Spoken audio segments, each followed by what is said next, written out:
on se retrouve... Qu'est-ce qui est tombé?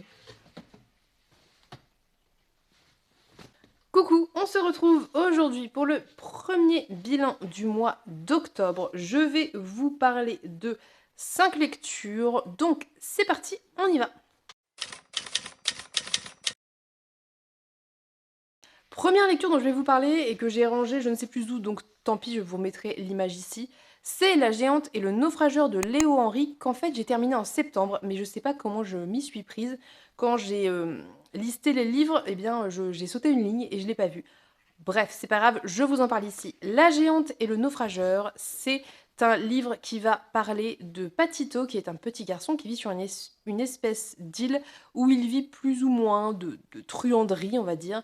Et un soir, il trouve sur le bord de la route une géante qui semble endormie, qui s'appelle Syzygie. Et tous deux vont partir en voyage, quête. On ne sait pas trop au début, mais en tout cas, il va leur arriver plein de choses. C'est un livre qui très clairement fait penser à l'univers, comme je l'ai déjà dit 10 000 fois, mais ça fait vraiment penser à l'univers des Annales du Disque Monde de Terry Pratchett, dans la mesure où on est vraiment sur ce côté un peu absurde, drôle, ce côté où il se passe plein de choses et plein de petits bouts de choses. Sauf que ici, dans La Géante et le naufrageur, je trouve que c'est beaucoup plus simple et accessible, puisqu'on a en gros le livre qui est coupé en 4 parties qui font chacune 100 pages quasiment tout pile à chaque fois, et que ces 100 pages sont concentrées sur une aventure avec un groupe de personnages qui, dans la partie suivante, va se défaire, va évoluer et va aller vers une autre aventure. On est vraiment sur ce genre de roman où on a des personnages qui partent en groupe, en petits, oui, en petits groupes pour des quêtes et qui vont lâcher certains personnages en route parce que bah, voilà, les chemins vont diverger et puis en prendre de nouveaux avec eux. Et c'est quelque chose que j'aime beaucoup, que je trouve très très chouette. Pour moi, le gros point fort de La Géante et du naufrageur, outre l'écriture qui est de très très très très bonne qualité, qui est vraiment absolument magnifique, c'est vraiment le côté, le mélange très très savamment réalisé entre la littérature adulte et la littérature jeunesse. On est vraiment sur quelque chose d'hybride pour moi entre de l'adulte et du jeunesse. Et c'est bien fait. Ça veut dire qu'on a une écriture qui est adulte, on a des événements qui peuvent parfois se passer qui sont plus adultes, mais on a toute l'innocence, la naïveté, la spontanéité de l'enfance dans cet ouvrage. Et je pense que cela s'explique par le fait que l'auteur a discuté de cette histoire avec ses enfants, il a peut-être même créé en partie avec ses enfants, et ça se ressent très fort, et c'est vraiment absolument appréciable, d'autant que vraiment la plume relève tout ça et arrive à créer quelque chose qui est extrêmement envoûtant et dont il est difficile enfin, de se détacher et d'arrêter.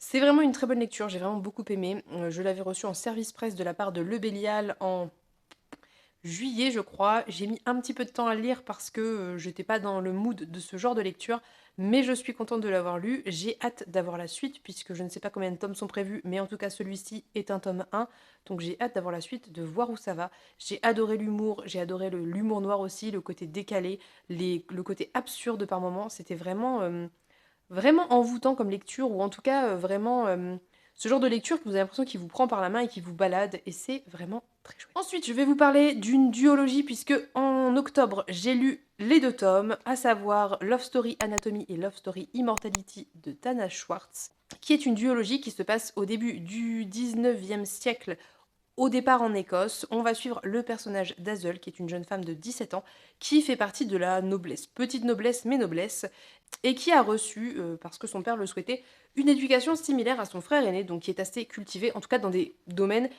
pas du tout réservés aux filles habituellement.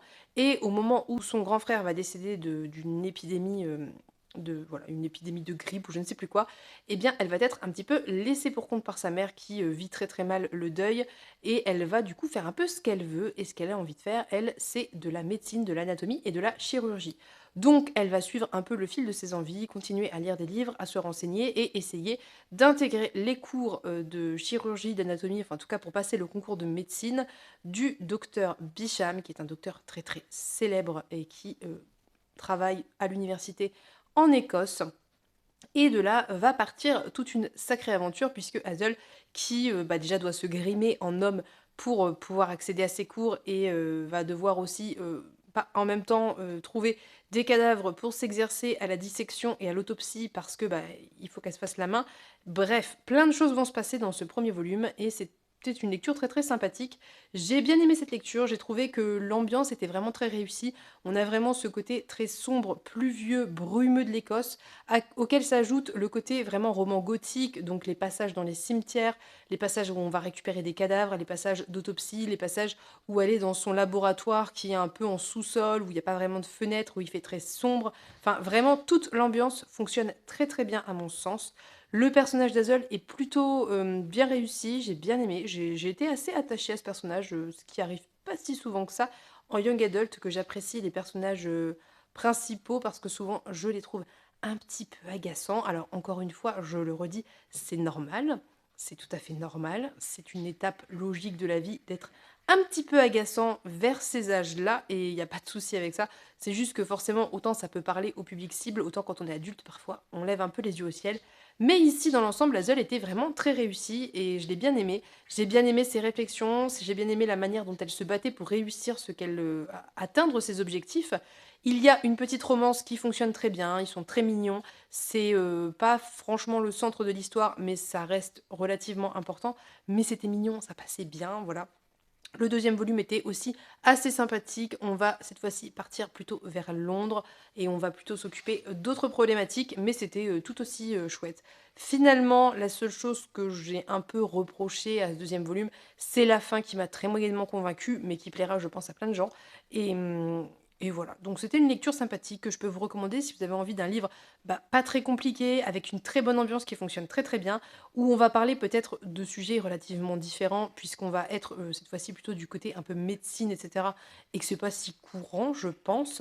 Et avec un petit peu de fantastique, et puis voilà, un page turner, quoi, ce genre de livre où on veut savoir la suite, et les pages se tournent toutes seules et assez vite. Eh bien, allez-y, c'est ce genre de lecture qui va vous détendre, qui va vous mettre votre cerveau en repos et qui va voilà, être plaisante. En octobre, tout début octobre, j'ai également terminé l'écoute de A Thousand Ships de Nathalie Haynes, qui était l'Explora livre de septembre. Oui, je l'ai terminé juste avant le live. Et on va ici parler de toutes les femmes qui ont vécu la guerre de Troie, principalement des Troyennes, mais pas que, aussi de certaines déesses, de nymphes, de muses, de certaines femmes grecques aussi. Et on va avoir cette espèce de chœur de femmes qui va s'exprimer sur les événements, sur ce qui s'est passé, comment elles l'ont vécu, ce qu'elles ont vu, etc. Et qui va un petit peu, pour une fois, eh bien, effacer le point de vue des hommes sur la guerre et qui va les montrer tels qu'elles les perçoivent et de manière beaucoup moins glorieuse que ce qu'on peut les avoir dans les épopées typiquement. C'était une très bonne lecture parce que l'autrice déjà est une excellente lectrice, c'était vraiment une écoute incroyable et je vous recommande l'audio. Mais en plus de ça, je dois bien admettre que même si je commence un petit peu à avoir usé cette thématique troyenne, le mélange des tons est très bien réussi. L'autrice arrive très très bien à faire des femmes, je sais pas, typiquement on va suivre par exemple Pénélope qui va avoir sa colère qui petit à petit va monter au fur et à mesure qu'elle apprend ce que son mari fait quand il n'est pas là. Et c'est très bien réussi avec voilà ce cynisme et cette colère un peu qui gronde en arrière.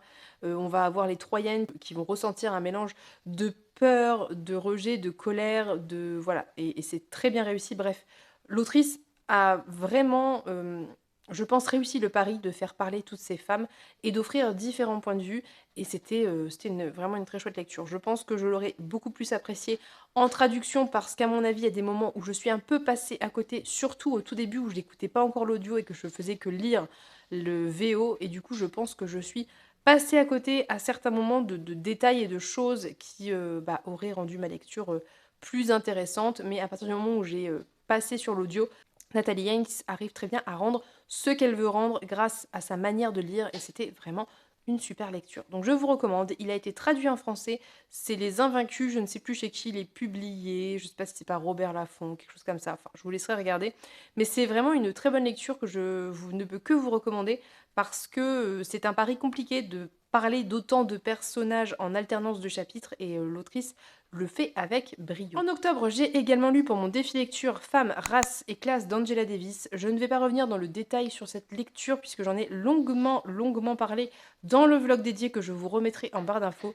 Mais en gros, très sommairement, Femmes, race et classe, ça parlait bien des femmes noires esclaves avant l'abolition de l'esclavagisme aux États-Unis. Et ça va parler de l'intersectionnalité des luttes, comment les femmes noires, les femmes blanches, les partis, j'allais dire communistes, mais au début c'était pas du communisme, mais les voilà les, pauvres quoi, les travailleurs, les gens, les ouvriers, voilà, ont réussi ou pas d'ailleurs parfois à allier les causes pour obtenir des choses et comment toutes les discriminations, toutes les répressions, toutes les injustices sont extrêmement liées et pourquoi il est important de faire, des luttes intersectionnelles. Parce que finalement, en opprimant une partie, de telle population, à cause de sa couleur de peau, eh bien, par effet domino, ça va opprimer, eh bien, par exemple, les femmes blanches bourgeoises qui ne se sentent pas concernées par les luttes des femmes noires, mais qui vont être impactées par la chose, et cetera, et cetera. C'est vraiment une lecture qui est extrêmement édifiante. Angela Davis, qui était une femme extrêmement engagée, qui était communiste, féministe, évidemment dans les luttes antiracistes, arrive à parler de ces choses en étant relativement extérieure. Ça veut dire qu'elle n'est pas, elle ne s'implique pas dans ce dont, enfin, un petit peu forcément parce qu'elle a des idées, mais je veux dire, elle n'est pas émotionnellement impliquée dans ce qu'elle dit et il y a quand même un certain recul qui est pris. On parle de beaucoup de personnalités historiques un peu oubliées, notamment du côté des femmes noires, vous l'imaginez bien. On va beaucoup parler des suffragettes, on va beaucoup parler aussi de ce moment où le Parti communiste est arrivé aux États-Unis. Bref, ça parle de beaucoup de choses. Je pense que c'est une lecture très importante puisque ce qui s'est passé dans ces années-là, c'est la base de notre féminisme, enfin de nos féminismes actuels. Ça veut dire qu'à l'heure actuelle en France, on peut le voir de manière, je pense, assez évidente, il y a le féminisme pour femmes blanches et bourgeoises, qui descend du féminisme des suffragettes, qui va exclure une grande partie du reste des femmes trans, bref, de toutes les autres luttes, et ne penser qu'à leurs problèmes de femmes blanches et bourgeoises. Et on a les luttes intersectionnelles. Et vraiment, vraiment, ça vient de là. Et je trouve que si ça vous intéresse, c'est vraiment hyper important, je pense, de se renseigner sur ce qui s'est passé aux États-Unis dans ces époques-là, parce que il s'est passé beaucoup, beaucoup de choses, et beaucoup de choses que l'on ignore. J'ai appris énormément sur tout ce qui a pu se passer, et aussi sur toutes les luttes, comment elles ont été menées, et comment ça a foiré, et comment ça a pu provoquer certaines choses. Je vous le dis un peu, c'est un peu un spoiler, oui et non, mais Angela Davis conclut très régulièrement que finalement la grande cause et le grand problème du monde à l'heure actuelle et des discriminations et des minorités, c'est le capitalisme. Mais je vous laisserai découvrir le livre si ça vous intéresse. Je vous remets en barre d'infos le vlog où j'ai vraiment longuement développé le propos. Et allez-y, franchement, tentez-le parce que c'est très accessible. Il n'y a pas de concept sociologique très compliqué. Tout est compréhensible. Il y a pas mal de notes auxquelles se référer si besoin. Et ça se lit très très bien. Dernier livre dont je vais vous parler aujourd'hui, c'est Le parfum de l'impératrice, écrit par Leslie Tanguy, qui est une autrice francophone. Je ne sais plus si elle est française, mais en tout cas, pour sûr, elle est francophone. Publié chez Gulfstream Éditeur, et qui va parler de cette jeune fille qui s'appelle Nimue, qui est apprentie, je sais plus, dans la corporation, je crois qu'on dit, du thé, donc il y a un nom, mais je ne sais plus quel est le nom. Bref, elle apprend à manipuler le thé, à voilà, tout ce qui peut aller autour de ça.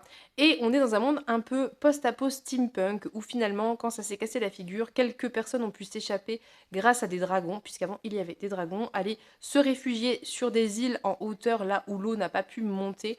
Et donc on est dans ce mélange de post-apo où il n'y a plus beaucoup d'humanité, il y a beaucoup d'eau, plein de petites îles, pas forcément habitées, et en même temps steampunk parce qu'il y a pas mal de technologie. Donc Nimue, qui apprend à devenir une maîtresse thé, va très rapidement au début de l'ouvrage apprendre que l'empereur organise un concours pour l'impératrice, et c'est un concours de parfum. Il va falloir créer un parfum et voilà, qui va être le futur parfum de l'impératrice. Et Nimue, bien qu'elle ne soit pas du tout dans la corporation des parfumeurs, même des chimistes, etc., a très envie de participer. Et elle va se retrouver embarquée avec justement un chimiste parfumeur dans une grande aventure pour créer ce parfum, car il a les mêmes ambitions qu'elle. Je vous laisserai découvrir, mais il se passe beaucoup de choses de son côté pour Nimue. Et en parallèle de ça, on suit la sœur aînée de Nimue qui, elle, reste sur l'archipel et qui va essayer de protéger les arrières de sa sœur tout en déjouant un complot apparemment qui commence à se tisser contre l'empereur. Donc on est sur cette double trame narrative des deux sœurs qui font chacune de leur côté ce qu'elles peuvent dans la mesure de leurs moyens, ce qui n'est pas toujours évident. On est dans un univers que j'ai beaucoup aimé parce que l'autrice fait passer pas mal de messages en sous-texte autour de l'écologie notamment, pas que, aussi autour du corps des femmes, du féminisme, de la place des femmes dans les sociétés. Il y a pas mal de messages en sous-texte très intéressants, très importants, aussi un petit message autour de l'avortement, etc. Donc c'est vraiment très très chouette, c'est bien mené, ça se lit tout seul. Je trouve malgré tout que ce tome 1 est assez introductif parce que même s'il se passe pas mal de choses pour Nimue, mine de rien, il lui arrive des trucs, finalement on n'avance pas tellement dans la quête et on voit pas forcément toujours où on va. Donc c'est un tome 1 qui est assez introductif, mais le tome 2 va très prochainement sortir, je crois que c'est en novembre chez Gulfstream, donc nous verrons bien. Si j'ai l'occasion de le lire, je vous en reparlerai avec grand plaisir parce que, en tout cas, j'ai suffisamment aimé pour avoir très envie de continuer, retrouver cette ambiance qui pour moi est très réussie, que voilà, dans laquelle j'étais très très bien et où j'avais envie de rester. J'ai pas grand chose à ajouter pour le parfum de l'impératrice. Pareil, je vous remets le vlog où j'en parle en barre d'infos parce que je pense que j'en ai quand même beaucoup parlé et que j'ai pas mal développé au fur et à mesure. Donc si jamais ça vous tente, allez voir ça en barre d'infos. Voilà, c'est tout pour ce premier point lecture du mois d'octobre qui aura été assez court parce que pour une fois de toute évidence, j'ai réussi à être synthétique, ce qui est une bonne chose, tant mieux. Comme toujours, de toute façon, encore une fois, je vous le dis et je vous le redis, tous les vlogs détaillent de manière générale beaucoup plus mes lectures.